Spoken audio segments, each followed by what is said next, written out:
Ooh, fancy. I'm pretty sure this is about the last thing I had in mind when Lilly said she decides where to have our date. Hey, I did say I would love to go, like, dining out or something, and this is exactly what I'd love to do. So great. Nice. No man nor woman is dressed in anything but their finest, their formality only matched by that of their surroundings. Rich red wallpaper adorns the walls as the city lights far below flicker and glow. Ah, this is so sweet. Combined with the ambient hum of quiet speech and the high-pitched clattering of cutlery and wine glasses, the mood is very formal yet relaxed enough for me not to feel too uptight, despite this being our first real date.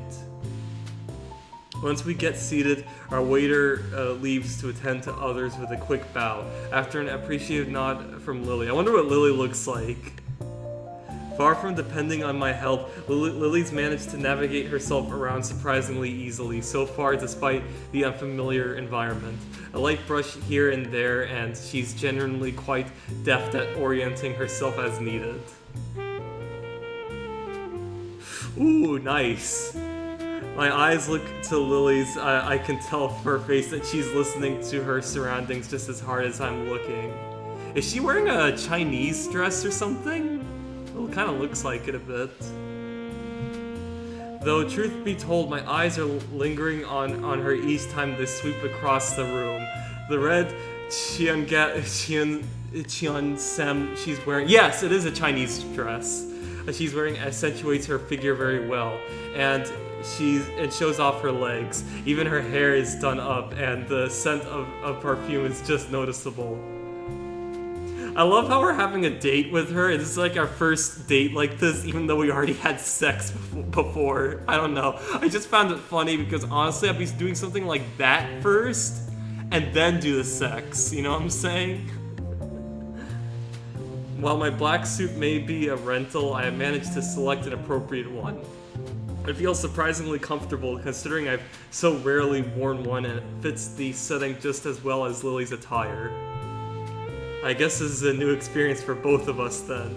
Oh, honestly, it doesn't par up against the experience he had at that small house before, but I guess this is kind of an experience. I mean, nothing beats sex, honestly. Sex is the ultimate, thing. It's a once-in-a-lifetime experience, kind of. She turns somewhat sheepish. And by once in a lifetime, I mean the very first experience you have, not like if you want to do it frequently, especially with other people, that kind of thing. She turns somewhat sheepish. I never come to a place such as this before, no. One hell of a first date, that's for sure. It's going to be pretty hard for me to top this. A small giggle, even now our nervousness is dissipating. Her hand skates along the center of the table until it touches the menu, which she takes in both hands and brings to her face. Hisao. As she lowers the beige laminated sheet just below her eyes, I could see another sheepish look. What does a sheepish look like? I have no idea. I've never read much literature like this, so I don't know what a sheepish look looks like, so.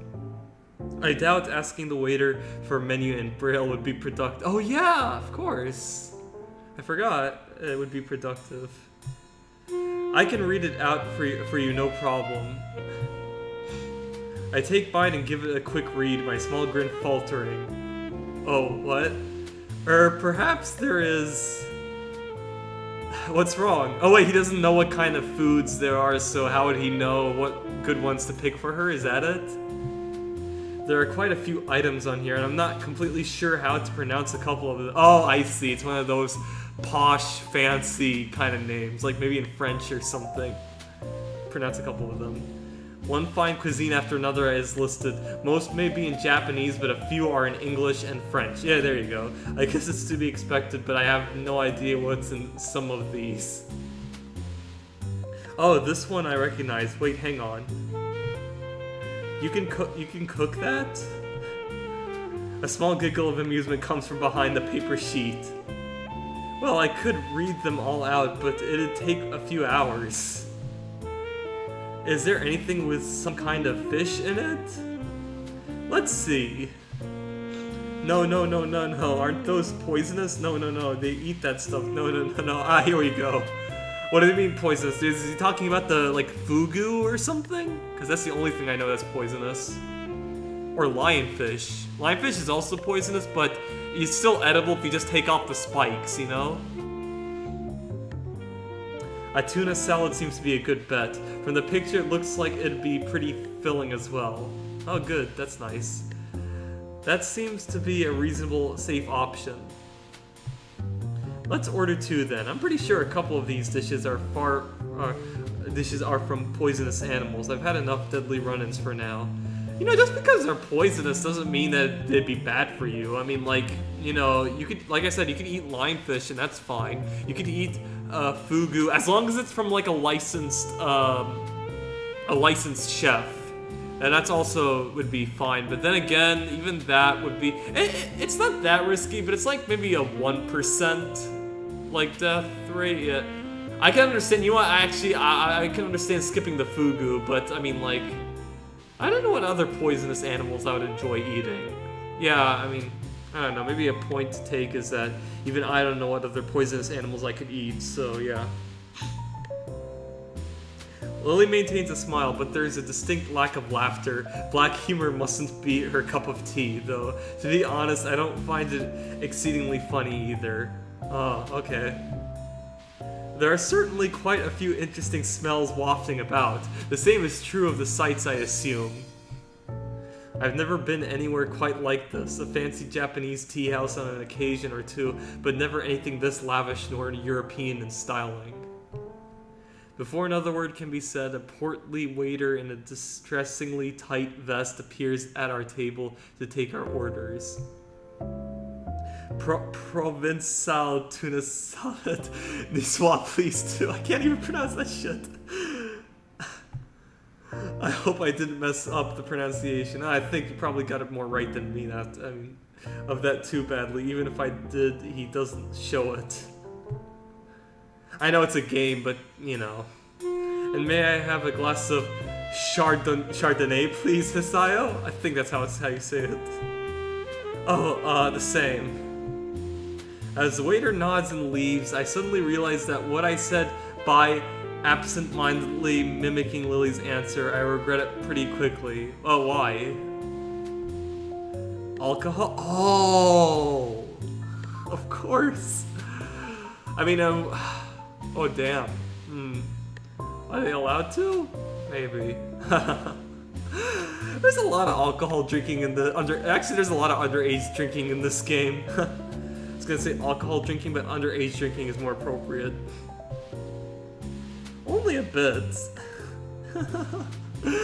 I love this. This girl has an odd propensity to getting hooked on things, I swear. Surprisingly, that they didn't ask for identification. Oh my god. Actually, it does tend to happen. I mean, when I first came to University of Tampa, and I kind of stayed at this one hotel, and this was booked by the entire university for freshman students. I kind of went to that little like restaurant that they had at the hotel place. They said if I wanted some alcohol, and yeah, I was 18 at the time, so the fact that they told me if I wanted any, and I of course said no, because I don't want to break the law or anything, so yeah, but then again, I had a full-fledged beard and mustache, so they probably thought I was like much older than how I looked, so yeah. Then again, I guess we both do look mature for our age, really. I mean, I'm one to talk because I also looked mature for the beard and mustache, so yeah. I'll have to take your word for it. I'll add that this isn't what I'd call the type of place to ask such things, though. Good point. We both relax a little into our seats, trying to take our minds off the choking formality of the surroundings. As soon as we do, the same waiter reappears at our table with 2 empty glasses and a bottle, the contents of which are quickly and professionally poured into the former.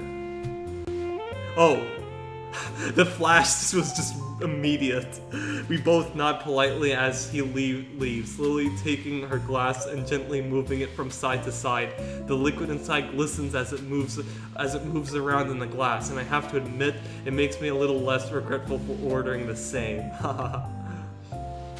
I guess it must take effort to judge how the liquid inside is acting based only on its center of balance. Maybe it's like her origami, taking every little chance to practice her dexterity. I guess I'm not surprised that you know about a place like this. Those who have money would, I suppose. This reminds me of just how completely different our upbringings were. In Yamaku, it's easy to forget about social and economic disparity between students all wearing the same uniforms, living in the same dormitories. Oh, actually, yeah, I could see that. Considering I've been in a school, middle school and high school where you're required to wear uniforms. You don't even know who is rich or poor. Though, I mean, like, some students you actually do know, but if they tend to act formally and look clean, you wouldn't tell the difference, you know? That's just how I saw it, you know, being in those two schools. Well, Akira was the one to tell me of it. She's come here before, apparently. So that's what they were conspiring about on Friday. And you chastised me for cheating? Oh, okay, that makes sense why she would say something like that, because she already decided where to go. That's not cheating, it's simply making use of personal contacts. If you say so, still, I get the feeling that you're more familiar with this kind of restaurant than I am. She pauses a moment, a wistful look on her face before softly smiling. The compliment seems to brighten her mood. You could thank my former school for that. If I were to appear any less, they'd be gravely disappointed. She has mentioned her previous schooling before, but now I'm kind of curious. She seems to think a lot about her past, so I don't see any problem in asking. What was that like? It was prestigious, all girls and Catholic. These facts made my parents choose it for me. Many wealthy families sent their daughters there. From how it sounds, life there must have been pretty strict. Yeah, no shit. I wouldn't say it was a bad experience, but you're quite right. It was very strict. Thankfully, I managed to adapt well enough and make a number of friends. Yeah, even my high school was pretty strict, but then again, it was also very lenient at the same time. But though I kind of liked it that way because I really didn't want to go to a public high school in the first place, especially I mean, no offense, in a state like Florida. I'm pretty sure there would be a lot of teens that are very like loose and just like letting themselves go, like tattoos or piercings or something like this. And especially considering our public schools in the United States is pretty shitty. That's actually why I chose a private school in the first place. So, like, let alone a private school like a private religious school, because I feel like it would be more constrained and everyone would be looking decent and be less intimidating, I would say. And it kind of was for me, and I really am grateful that I made that decision. Especially, I mean, you could actually watch my Chibi Robo gameplay about my life before, about cognitive fantasies, cognitive desires. I explained my life before about finding meaning and stuff. Yeah, finding meaning and a purpose. I didn't mention about why I chose that high school in the first place, so just go give it a watch. I wouldn't say it's a bad experience, but you're very strict. Okay, there we go. Unfortunately, the same can't be said for my sister. She found the atmosphere and religious aspects suffocating and ended up leaving for a job as soon as she was able to. Then how the fuck was she able to become a lawyer then? I mean, maybe left for a job and then came back for education? Because yeah, you could actually do that, but I'd imagine it would be much harder doing that in Japan than, say, in the West and stuff, you know? Like if you leave high school and you're trying to come back, I don't know. I mean, leave it in the comments. Ask if any of you in Japan, is it harder to go back to education if you just leave high school or something like that? I don't know. She gives a small self-depreciating chuckle. I shouldn't complain about it though. Not many even have the chance to go to such a school. Do you resent your parents for sending you there, then leaving? She gently shakes her head. My family is highly patriarchal. My father's business always on his mind was entirely lost as to what to do with me. In the end, he made the decision that my education was of higher priority than staying with the family. Oh man, that sucks. He simply did what he thought was best. To say such things so easily, what an unbelievable girl. That said, I'm a little surprised she doesn't think her blindness played any part at all, though maybe I'm being too harsh on her family. You're too kind-hearted, you know that? Most would hate their parents for something like that. Well, some do. Oblivious to my raised eyebrow, she takes a sip from her glass. The wine slips down effortlessly, her fondness for it evidently helping her deal with the flavor of alcohol. I can't say the same goes for me. What of yourself? What was your schooling like? Mine? Let's see. It was a fairly normal public school, I suppose. Maybe a bit busier than the norm. I did quite well in class and played in the soccer club. Since I am an only child and my parents both worked a lot, I wasted most of my free time and money at the arcade with my 3 friends. Oh, that's sweet. No matter how much I played, though, I never did manage to beat Mai at any of those machines. Even Takumi and Shin lost to her whenever they tried. Then I'd be left trying to be the responsible adult when Shin and Mai fought again. Just the 4 of us aimlessly enjoying our childhood. Those are some pretty silly times. I catch myself as I realize that I'm starting to zone out, the days of my old school disappearing to the night sky and bright city lights outside the window. Lily's face is an odd mixture of curiosity and sympathy, given her strict schooling. I suppose something like this would would seem an interesting contrast to the only life she's known. It sounds like your previous school was a lot of fun. I'm not really sure how much of it is nostalgia, but there are some nice memories. That's in the past though, I can't go back there now, but through my accident I found a new life I'd never have imagined leading. The peace and calm of Yamaku and a new direction for my future in science, the friendship of Shizune, Misha, and Hanako, and most of all, you. I'm pretty sure he's gonna grow up to be a scientist, considering he says he's really good at it and stuff. Oh, that's nice. This actually looks like the exact same picture as before when she felt my face for the first time, except a little bit edited with the suit and the dress, you know? She gives a deep, genuine smile as she moves her hand towards me, her fingers just lightly searching out my face before softly caressing my cheek. Her hand reluctantly retreats after a second of warm silence as we notice the waiter arriving with our meals. Lily does a deft job of covering her condition, except for the fact that her nod to him is slightly misaligned due to his silence. She really seems to work hard at appearing as normal as possible in public. While I noticed it long ago, I still can't quite gauge whether it's a want to not be treated differently, a slight sense of vanity, or some mixture of both. Oh, I don't know, this picture just looks really nice. Even though it looks the exact same as before, I just love seeing that, you know? And also mostly because I noticed the food right there, so that's why.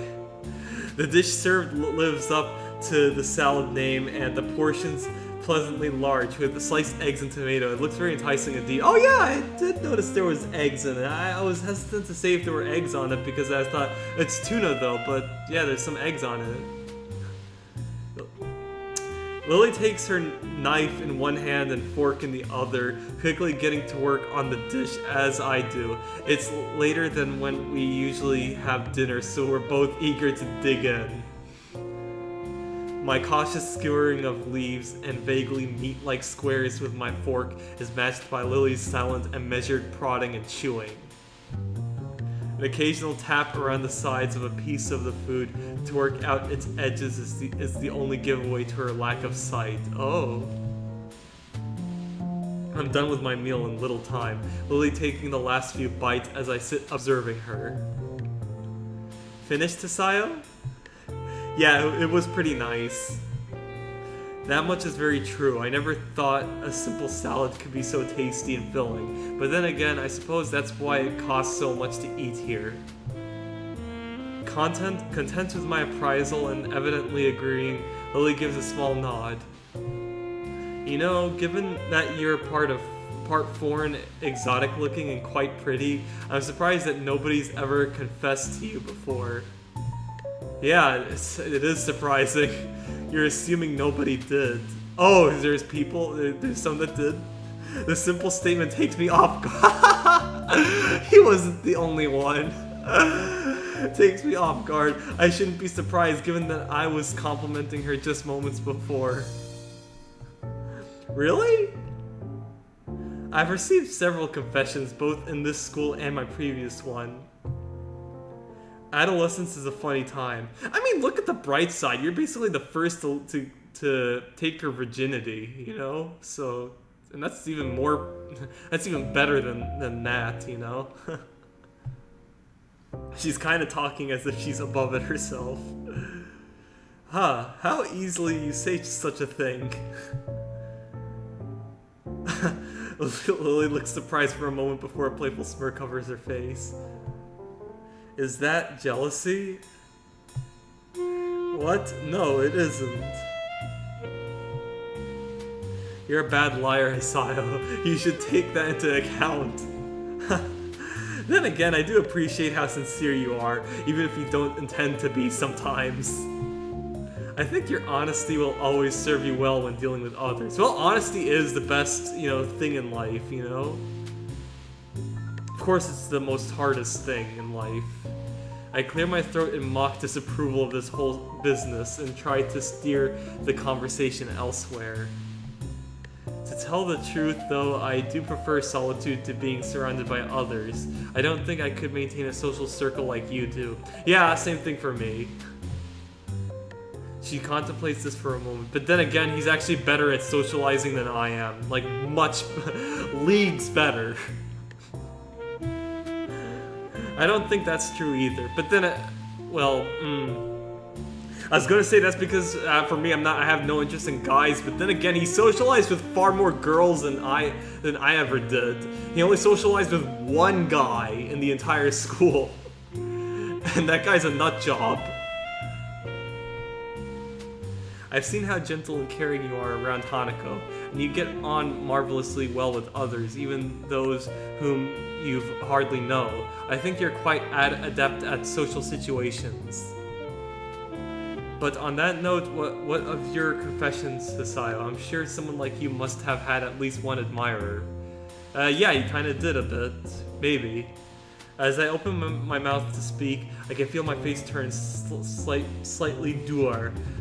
Is it dour? Yeah. At times like this, I secretly appreciate the fact that she can't see my expressions. Just one. Her name was Iwanako. It was when she confessed to me that I had my heart attack, there in the woods during winter. Lilly finds herself speechless, not expecting for the topic to move into such an area. My condition has always been something of a concern for her, something that I strive to minimize despite my body's best efforts to the contrary. Afterwards, she visited me for a while when I was in the hospital. For weeks, she came in and talked. It was usually just small talk or classroom gossip, but that was enough. But eventually, she just stopped coming. She was there every day, then every other day, then once a week, then finally one day she just stopped visiting entirely. Did you ever see her again? Wrapped in my... Oh, shit. Wrapped in my... This is good, this is serious. Wrapped in my own little world, I shake my head before remembering the futility of the gesture. Oh, God. Okay, this is definitely... this is definitely gonna have to call for a save. Okay. Alrighty. Let's return. Drop the subject or mention the letter. Wowie. Okay. You know what? Honestly, my mind while reading this, I was thinking about mentioning the letter. I don't want to drop the subject like this. Like, to mention something like that and then move out of it, I have to speak about this. But then again, she might question as why didn't I persist? But then again, it was her. Oh wait, he probably wrote her back. He wrote her back then, didn't he? Maybe not. But honestly, I'm going with it, guys. I'm gonna mention the letter. I have to be honest with this. Gotta say it all. The memory of that single letter Iwanaka sent me comes back to my mind. Oh, I really hope I didn't fuck this up. I never saw her again, but after I was sent to Yamaku, she wrote me one letter. Lilly's face shows an expression I know well. I've piqued her interest. I'd be slightly offended that it's simply a matter of curiosity for her, but she's never been very good at masking her reactions. I mean, if I didn't mention this letter and just drop it off, she may start questioning why haven't I persisted, because it feels like I kind of just dropped off someone that might show affection to me entirely. But if I mention the letter that she specifically said she has no interest in me, that's probably much better, right? But she's never been very good at masking her reactions. In hindsight, it really didn't say much. What was going on in my old class, how she was faring, and almost as an afterthought, that it was probably best for the both of us that we don't see each other again. It'd be kind of like that scene in Spider-Man 3 where, you know, that bad date with Mary Jane. I mean, of course, it was because Peter was kind of going at it with, I think her name was Gwen State. I forgot the name of it, but it's the other girl. It's like Spider-Man's first love interest, but then it moved to Mary Jane Watson. It kind of reminded me of that one scene from Spider-Man 3, you know, where it was a bad date, and not only a date, but he was trying to propose to her. That's what all this reminds me of right now. If it goes badly, that was probably best for the both of us that we don't see each other again. After reading it, I ended up reassessing a lot of things. I thought I'd managed to work out, for the most part. That letter reminded me that the world around me was still moving and just how much I'd become isolated from it. And I guess it also reminded me of what I'd lost. She gives the information some thought before her face lights up in realization. No doubt she's worked out that it was this letter which had contributed to my angst during that lunch on the rooftop. It's a rare sight to see Lilly quite so lost for words. Her entire persona is a little deflated from her earlier rapt interest. As charismatic as she is, in the end, that isn't any replacement for life nor relationship experience. Perhaps it is better she sent it than not. How's that? It can be difficult to work out how best to communicate with those you haven't met in a long time. All the more so considering your separate situation. I mean, yeah, I agree. I mean, if it's someone you know and then you just stopped seeing, like, forever, it's best to just write a letter and, like, tell all this and stuff than just, like, never saying anything, you know? Instead of doing what was easiest, she built up the courage to talk to you one last time, not only for her sake, but from how it sounds for yours as well. Maybe I don't hate her for it, not that I really ever did, but I don't know. Probably a more non-committal answer than I should give, but it isn't without cause. I've never looked at the situation from Iwanako's perspective like that before. Seconds pass in silence before Lilly speaks again.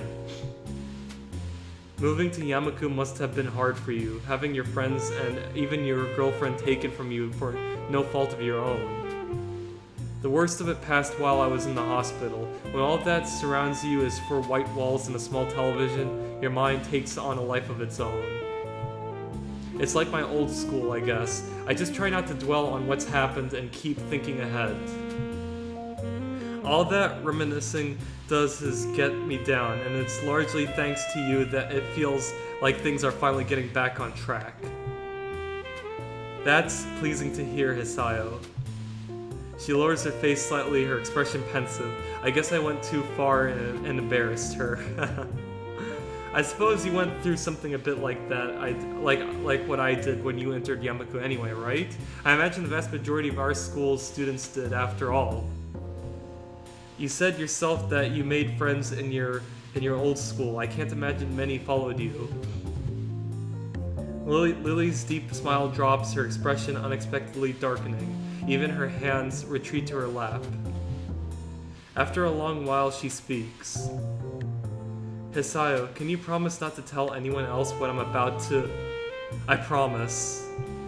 She looks slightly taken aback by my serious tone, but then relents and smiles weakly before continuing. Oh, she gets to tell something serious.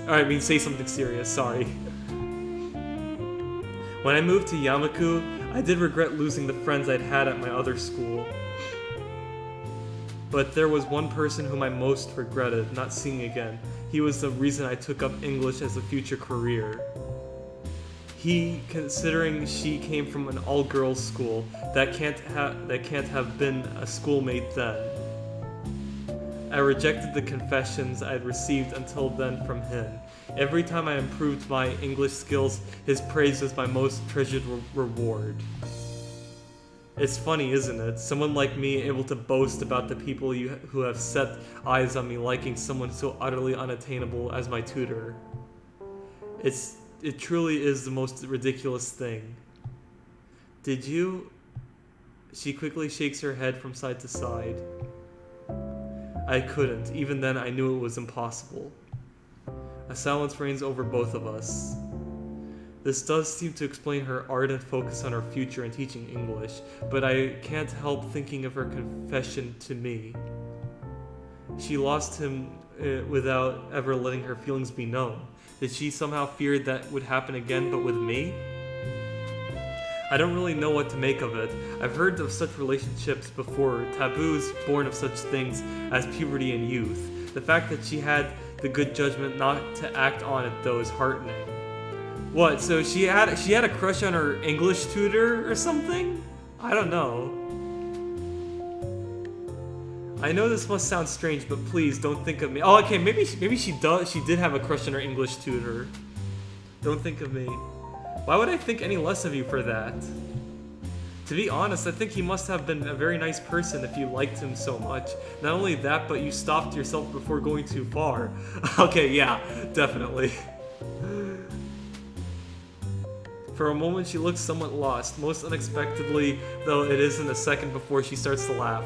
The sound takes me off guard. It's not a giggle nor a restrained chuckle, but honest and genuine laughter. I find myself smiling, and not just at her display of relief and happiness, but for her to trust me enough to let me see this most private of secrets. Before I realize it, I feel her palm touching my face. Her touch is gentle as ever, with her thumb slowly stroking my cheek. You're kind, Hisao. I really do love you. Seeing her face like this, with her palm gently caressing my face, I think tonight has been a wonderful night. So I can honestly say I did the right thing with my decision.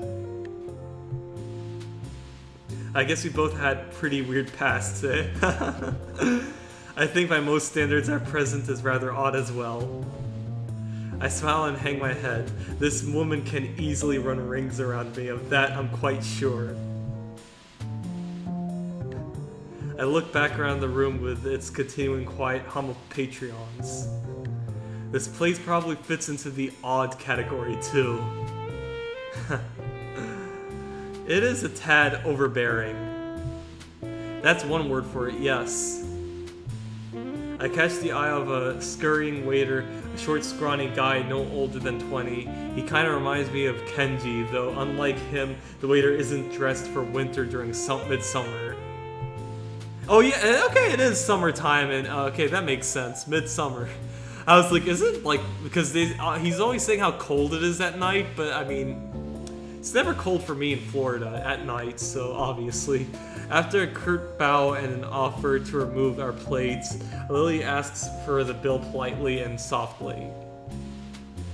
With expert coordination, he maneuvers around the tables, our plates in hand, to retrieve our bill. In no time, he reappears through the door, smartly handing our bill to Lilly, who promptly hands it to me, causing him to raise an eyebrow. As I read the small computer-printed leaflet, the cost is considerably more than I expected. Just for a fucking, like, tuna egg salad or something? Hisao? And also for alcohol. Oh, you pay the bill. I'm talking about Hisao pays the bill, obviously not Lilly, come on. But that's what I mean by you, I'm talking about Hisao. I quickly stammer out the amount to which Lilly merely nods and reaches for her purse. Oh, he doesn't have the money for it. Okay. Giving her card to the waiter, he disappears once again.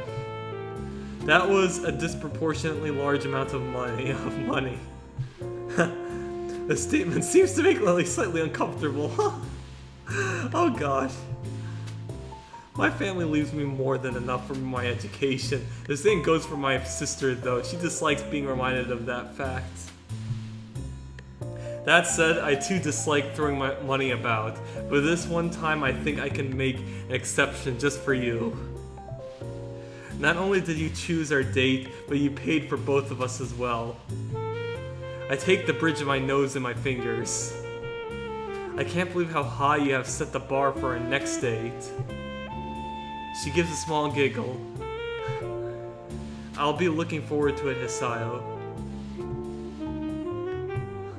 The waiter reappears beside us, as if by magic, and hands Lily's card back to her. Lily's card back to her. I don't know why I read it that way.